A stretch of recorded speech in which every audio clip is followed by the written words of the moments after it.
Welcome to my course on magical home protection.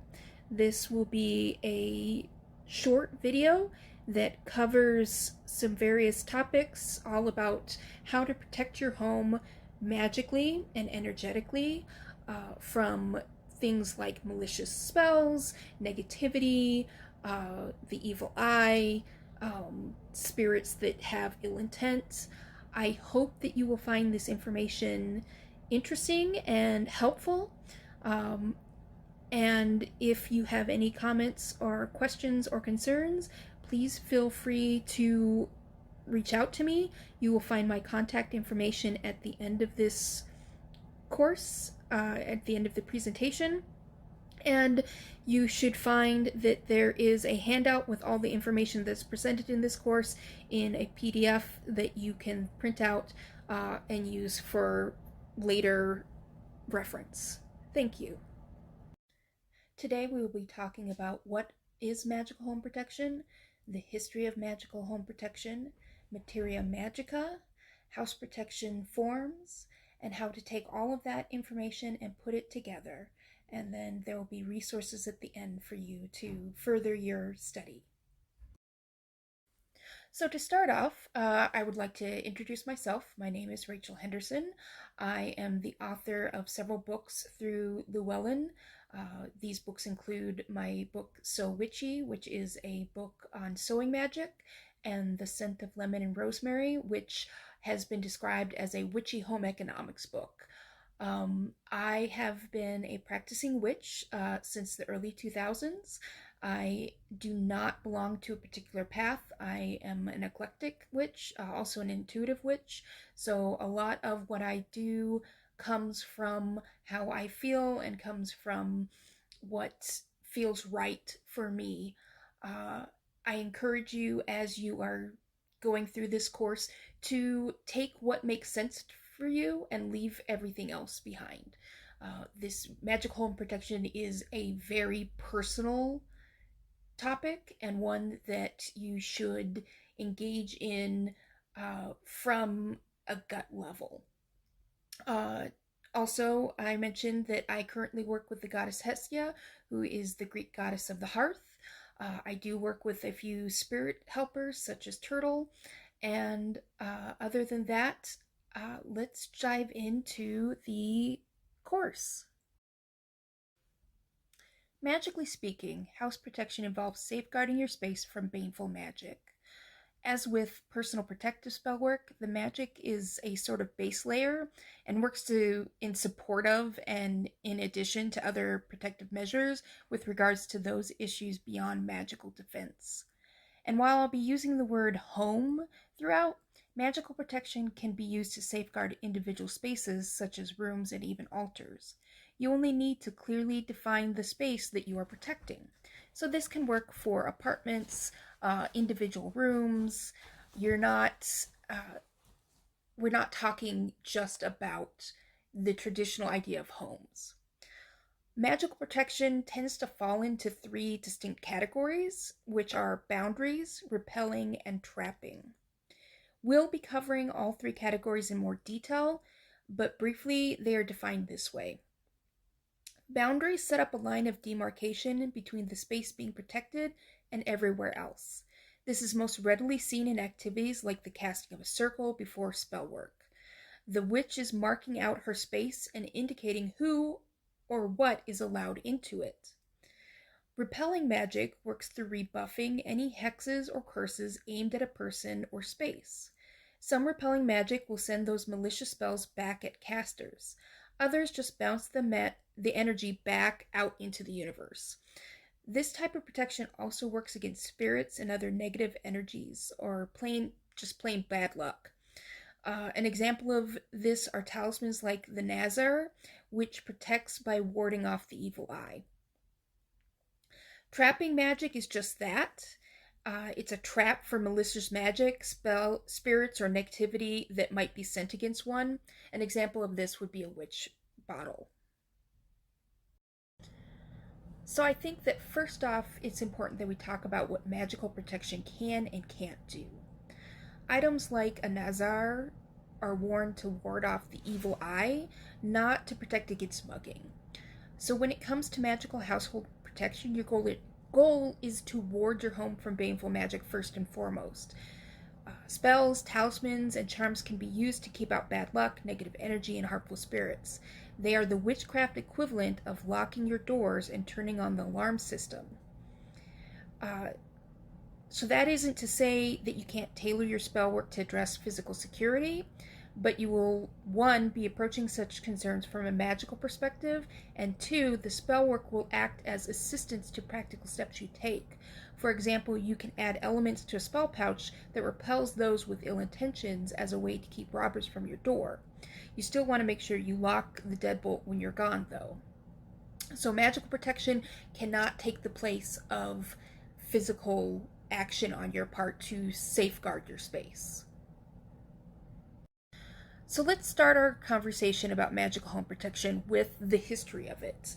House protective magic is one of the earliest forms of spell work that was ever performed. People would call in their gods and ancestors to protect their homes. They called in genus domesticus, or household spirits, not only to help with household chores, but to act as spirit guardians. And they used plants, crystals, and other items to create protective spells and talismans. For example, the ancient Egyptians called on deities such as Taweret to protect their homes. The ancient Greeks used the image of the Gorgon on their doors, and that horrifying image was meant to ward off the evil eye. And then you see that these kinds of grotesqueries were used in Mesopotamia, all the way through to the imagery being used centuries later in gargoyles that were put onto cathedrals and to scare off demons and evil spirits. In Rome, houses were protected by lares, which were the ancestors of the family. So you'd have statues of these lares that were kept on a household altar and set at the table when the family dined, just as if their forebears were joining them for a meal. In the Middle East, for several centuries, from about the 2nd to the 9th century Common Era, you had what were called demon bowls, and these were used to again, for magical home protection. These bowls, they were painted with a spiraling incantation, an image of a bound demon at the center, and they were buried upside down on one's property or under the threshold of a room.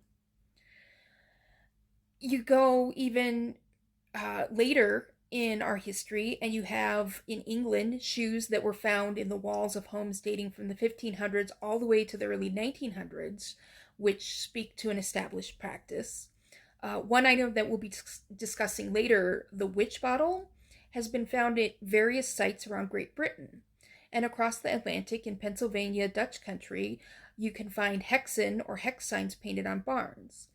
These signs have a multitude of interpretation and uses, one of which being protective. So you can see various types of home protection already, from barriers to traps to boundaries, all of these being used in various ways to safeguard the home. And so now that we've gone a little bit into the history of magical home protection, let's start talking about the forms and the ingredients for magical home protection, which brings us to this term that you may or may not have heard before, materia magica. Materia magica is a fancy word for magic ingredients. They're spell components used for their innate magical properties. So herbs, trees, crystals, metals, bone, fur, even water have specific correspondences. These correspondences mean that all those herbs, stones, etc. have particular energies that can be used in spells to power the magic. Those energies work in tandem with the personal energy of the witch to power the spell. The more closely the energy that your materia magica is aligned to the spell that you're casting, the more oomph it has. This is where we're going to get a little into spell casting, because you can think of spell casting in materia magica this way. Say you're traveling from point A to point B. You can walk and you'll get there eventually, Or maybe you ride a bike and you're still using your own power, but you get there faster. Maybe you move up to a moped. You're using less of your individual energy, but you're still steering the vehicle.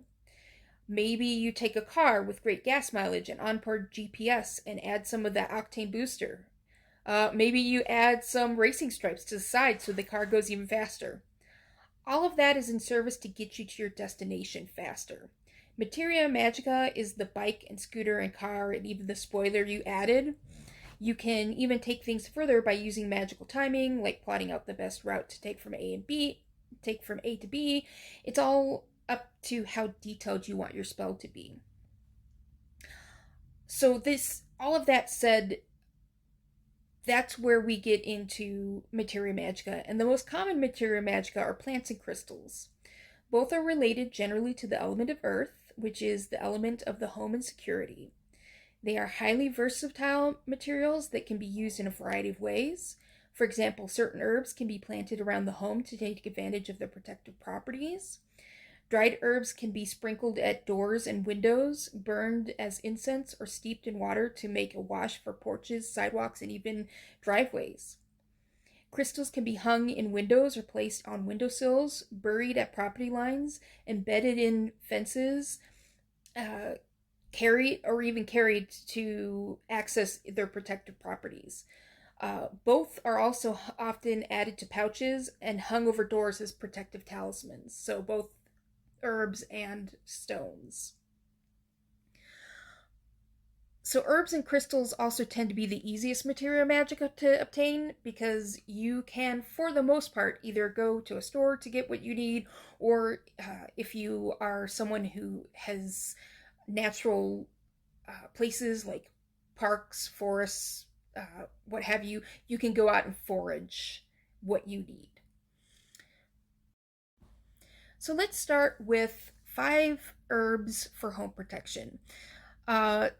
These are ones that I chose because they are easy to acquire. Most of them you can pick up from your front or backyard.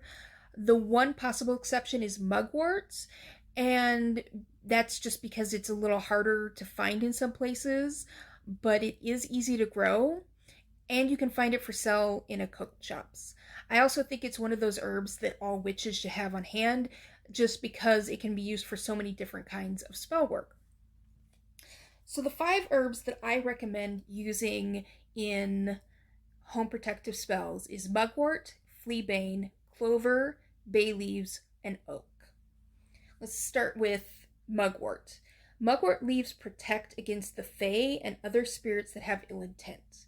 So this is where you're going to want something if you are in a place where the genus loci or the land spirits or any fae creatures tend to get into your space, or you want to protect from them. That's where the mugwort is going to come in. Fleabane is used to both exorcise and prevent evil spirits from entering the home. So this is one of those where it can cleanse and then protect. Clover is usually known for its luck-granting properties. However, 3-leaf clovers can be used in protective amulets, and white clover is used to protect from hexes. Bay leaves is another one that people know usually for wish magic, but in this case, bay leaves ward against negativity and evil and are effective against malicious spirits. It can be used in wreaths, talismans, spell pouches, or even burned as a cleansing incense. So if you are in a space and you feel like it needs to be cleansed of any malicious magic or energy, you can burn a bay leaf, a dried bay leaf, and that will help cleanse your space. Oak, especially twigs tied with red thread, and acorns protect from evil and harm. Any one of these 5, or even a combination of them, can be added to pouches to be hung over doors as a talisman, can be added to incenses, to witch bottles, or witch balls, sprinkled on your doorstep and windowsills and the like, just as ways to protect your home. Similarly with the herbs, I'm going to go over 5 crystals you can use for magical home protection. Crystals can be a bit harder to forage, so you're better off buying them. Uh, but one thing to keep in mind when buying crystals is that you buy them from suppliers who are obtaining them ethically. There's been a growing awareness that the crystal market is ripe with all sorts of shady and unethical behavior, especially with regards to labor practices. So it takes some time to research the vendor that you're looking at before you commit to buying the crystals. When it comes to crystals, too, you don't need a big chunk. A little can go a long way. You can use little pieces or even crystal beads for your spell work. In fact, that's one of the things that I like is to use chips or uh, beads, just because oftentimes if I'm putting them in a spell jar or something like that, a large chunk won't fit. So the 5 crystals that I recommend for magical home protection are jet, obsidian, amethyst, smoky quartz, and black tourmaline. Jet protects from attacks by external forces. So it's a good one to have near your front door, in a windowsill, something near an entrance. Obsidian shields you from negativity and blocks psychic attacks. Again, a good one to have in a pouch in your door to carry on you. Just have it someplace where these kind of attacks would be coming from the outside. Amethyst is another crystal that protects from psychic attacks. Smoky quartz works as a general detoxifying stone. It disperses negativity and it's helpful to keep near the entrance to your home as a cleanser for when you come home. That will then neutralize any negative energies that have attached themselves to you while you were out. And black tourmaline blocks psychic attacks and negativity. Uh, any of these crystals will be sufficient for helping you set up protection around your house. Again, much like the herbs, you can put them in spell pouches to hang over your door, have them on your altar, have them placed around your room in the corners to create kind of a protective matrix. They can be used in several different ways. Moving beyond herbs and crystals, we get to symbols and charms.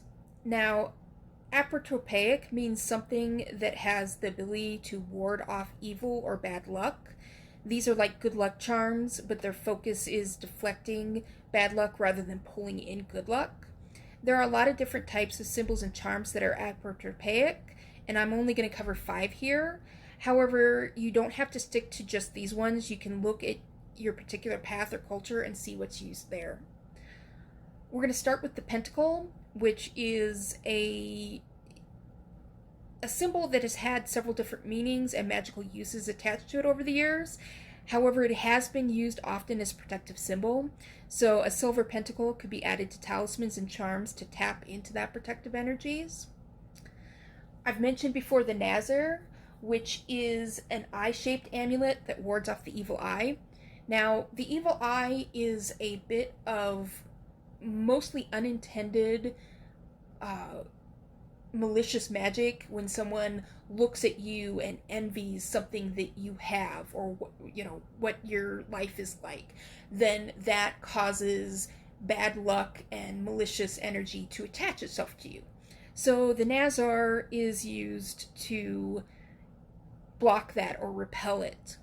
These are often, you can find Nazar beads pretty much at any metaphysical or magic or occult shop. You can also make one, and it can be worn, not only worn, but also added to talismans. Next, we have the Hamza hand, which is an amulet in the shape of a hand that also protects from the evil eye. Like the Nazar, it can be worn or added to talismans, or even hung in windows or on the wall. So some of these things you could just hang in your window to then repel any malicious magic or energy. Moving on, we have the Fascinum, which is an amulet in the shape of a penis that also wards off evil eye or ill luck. This was very common in Roman times. tapping into that primal energy that is represented by the penis, and you can find them today in various occult stores or online. Specifically for Swedish and Norwegian practitioners, you have something called the troll cross, which is a bent piece of iron worn to ward off malevolent magic. So as you can see, all of these little apotropaic symbols and charms tend to cross over many different cultures. So you should be able to look into your own culture, look into your own path, and find a charm or a symbol that you can then incorporate into your magical home protection efforts. And then there are other protective materia magica. Things like mirrors that are often used to reflect curses, hexes, and other ill-intentioned magic back to the caster. You have iron, which has a long tradition of being used in magical protection, especially against the fae and other spirits. Silver is another metal with protective properties. Like mirrors, it reflects curses away from you. And then there's salt, which is, if anybody has watched any episodes of Supernatural, know that it has properties that are protective against malicious magic, malicious entities, spirits, and so forth. Moving on from the material components of house protection, we get into the various forms. So these include spells, powders, witch bottles, witches' balls, and talismans, amongst other things. We'll start off by talking about spells. Spells are often non-physical magic. While casting the spell might involve materia magica, the spell itself is the direction of an intent fueled by energy to achieve a specific result. So spells can look like you chanting a phrase while laying down a boundary of protective white light around your house. This is an example of shielding. The intent is protect my home with this boundary. So when we talked about boundaries before, that's what this is. And it's fueled by the energy that comes from you. The chanting and visualization help you to focus on your intent to lay down the boundary, and you can get as elaborate as you want with your shielding spell. You can turn it into a whole ritual with white candles carved with protective runes and incense burning while sprinkling blessed water around the space. You can get really into your timing for the spell so that it gets a boost astrologically, but at its simplest, a shielding spell is just you and your energy. Due to the lack of a physical aspect, spells for shielding have an expiration date. Once they've been cast, they'll last a bit of time and fade. This means you'll need to recast the spell often, usually monthly or weekly, to keep your space protected. How often depends on a number of factors, but if you cast it regularly, you'll start to get a good feeling for how the space around you feels, and will be able to notice when the spell needs to be renewed. It's sort of like when you notice the air in your place is getting a bit musty, and you realize you need to like open the windows or break out the Febreze, light some incense, something like that. So the question, if it's temporary, is why cast a shielding spell when you could use one of the other methods that are longer lasting? One advantage of spell work is that it's discreet. You don't need any spell components. You don't need to chant. You can just take 30 seconds to cast it and be done. Regularly practicing spells also keeps your magic muscles and skills exercised. And sometimes you only want protection temporarily, such as when you're traveling or if you're staying someplace for a short term, like in a hotel or something like that. If you find that you need something a little longer lasting than a spell, you can look into powders. Various powders can be used to erect a protective barrier around your home. These include things like black salt, which is salt mixed with herbs and charcoal, powdered eggshells, and red brick dust, which that's particularly used in hoodoo practices. All three of these are easy to obtain, or you can even make your own. Using powders can be convenient because, like talismans, they can be laid down and don't need to be tended to often, and they can be more discreet than talismans. Uh, Certain ones of them, like the black salt, you need to be very careful with, especially if you're sprinkling on the ground outside, as the salt could damage the soil and plants. If it's used too much, you're basically at that point literally salting the ground. So just keep that in mind when you're deciding which powders you should use. To get the maximum protection from powders, you want to sprinkle them during times of heightened energy, during a full moon or on a Monday, which corresponds to household matters. As you lay the powders down, you will be visualizing a protective barrier springing up where you place the powder. If you are protecting your home, it's a good idea to go around the entire house. You can even lay the powders on the boundary lines so that they encompass your yard as well. If it isn't possible to encompass the whole building, or if you're in an apartment or just warding a room, you can instead lay the powders on the threshold and the windowsills. Uh, and in those cases, whenever you vacuum or sweep the dust, you'll need to reapply the powders.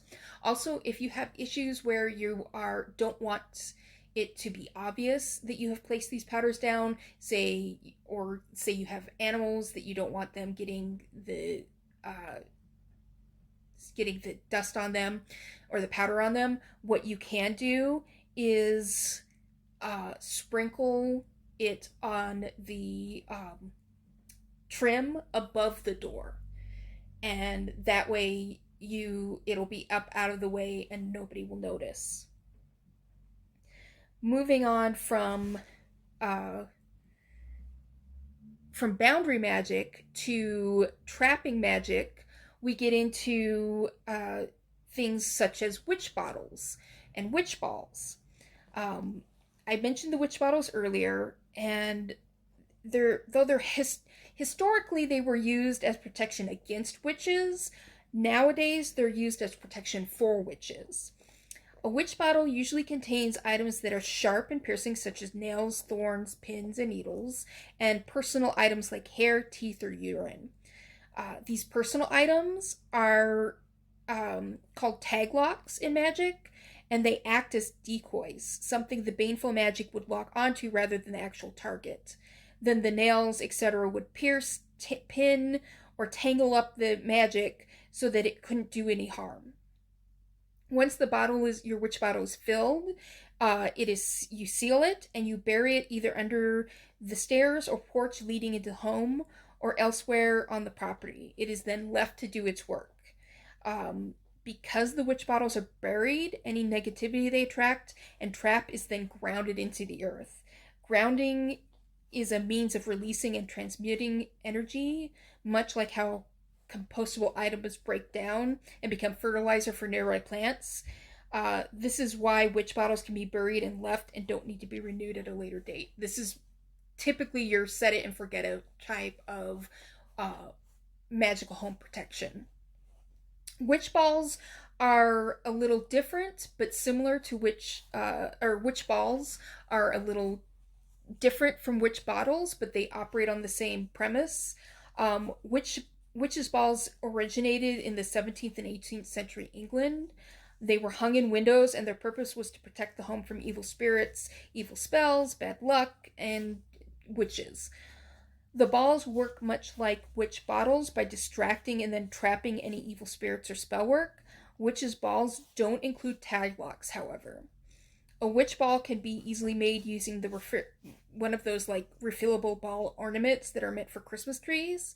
You can unscrew the top of the ornament, fill it up with various materia magica, close it up, and hang it in a window where it will work to keep your house safe. Some paths and practices replace the witch ball every year.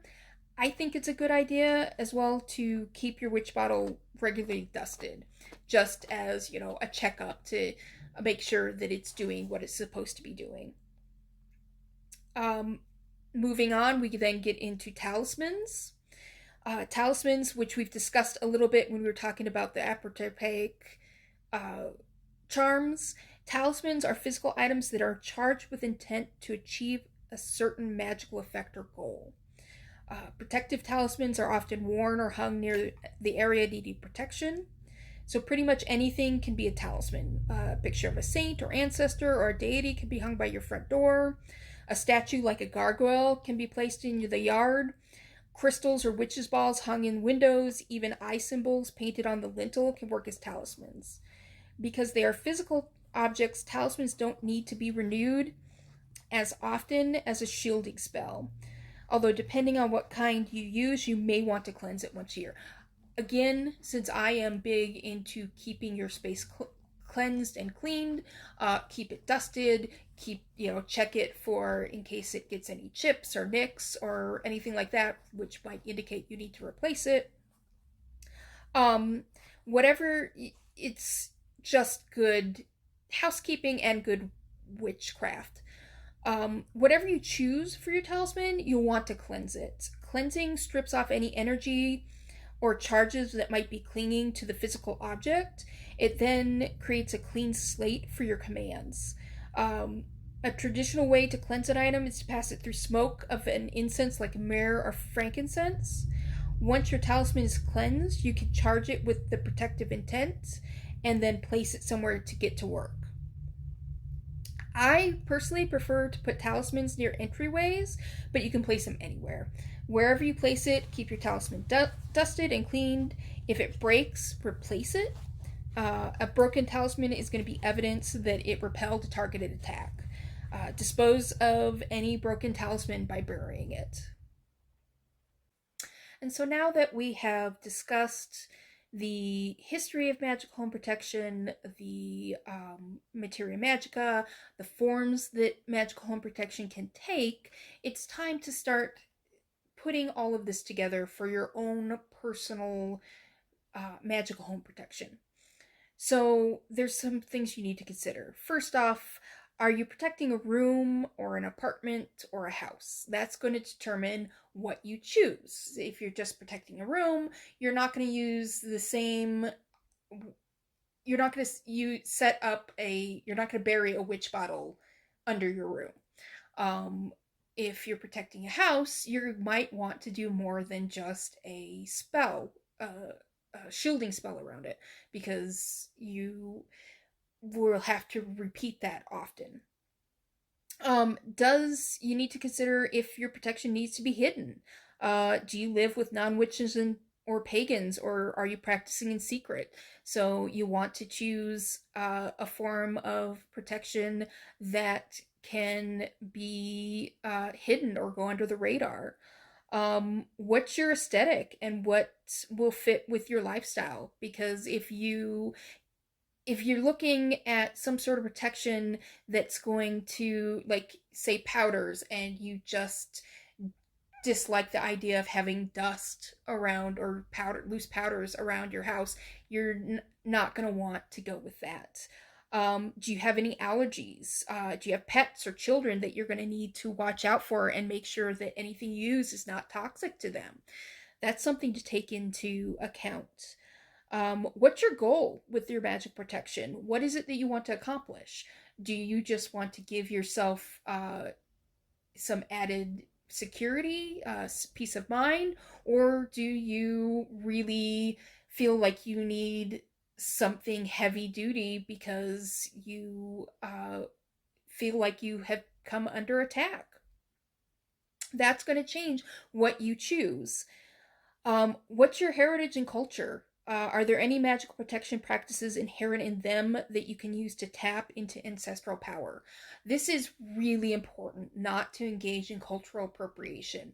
You should be looking to protective materia, protective forms, talismans, symbols that are ones that are appropriate for your own heritage, your own cultural background. Because using a form or a symbol from a culture that's not your own is not going to be as effective. You're not going to have that same connection to it that you would with something from your own culture. Look into, do some research and see what your ancestors used for protective symbols. What resources do you have? Do you need to go out and forge stuff because you can't afford to buy things? Do you have a magical store, an occult store near you that you can go to get what you need? How much time do you have? Do you have the time and the energy to lay down a shielding spell once a month or every season?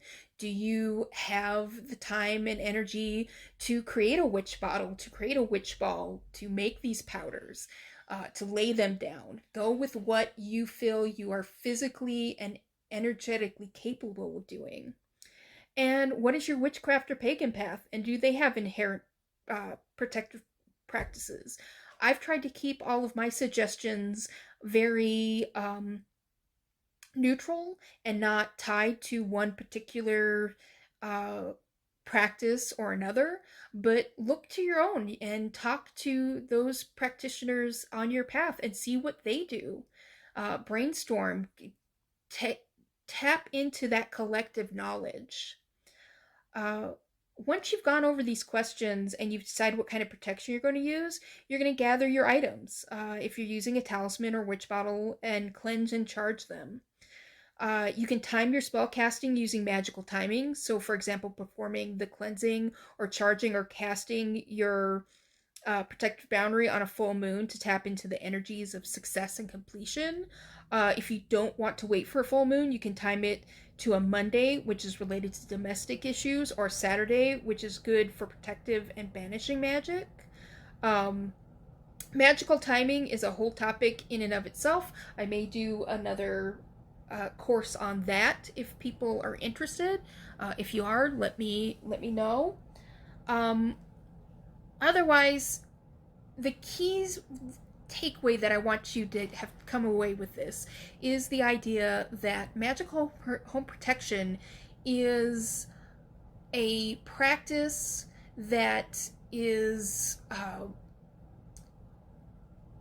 achievable, that you can do this, that there are all sorts of options, and that you should be able to, I hope, having gone through this, find at least one form of magical home protection that resonates with you and that you're like, yeah, I can do this. Um, I want you to feel confident that you can perform this kind of magic and that it is helpful to you. Uh, so go over, listen again, take your notes, figure out what it is that you want to do and how you want to do it, when you want to do it, write down a plan, and then actualize that. Go out and put down your barrier, put down your salts and powders, hang your Hamsa hand, make your witch ball, and know that you have taken a step in providing a protection from malicious magic, from negativity, from the evil eye, from anything that would wish you ill in your own home and your space. I hope that you have found this helpful. If you have any comments or concerns, you can reach out to me on Instagram. You can email me at roach@idiorhythmic.net. I appreciate that you have sat through this, and I hope that you found it helpful. Until the next time, blessed be.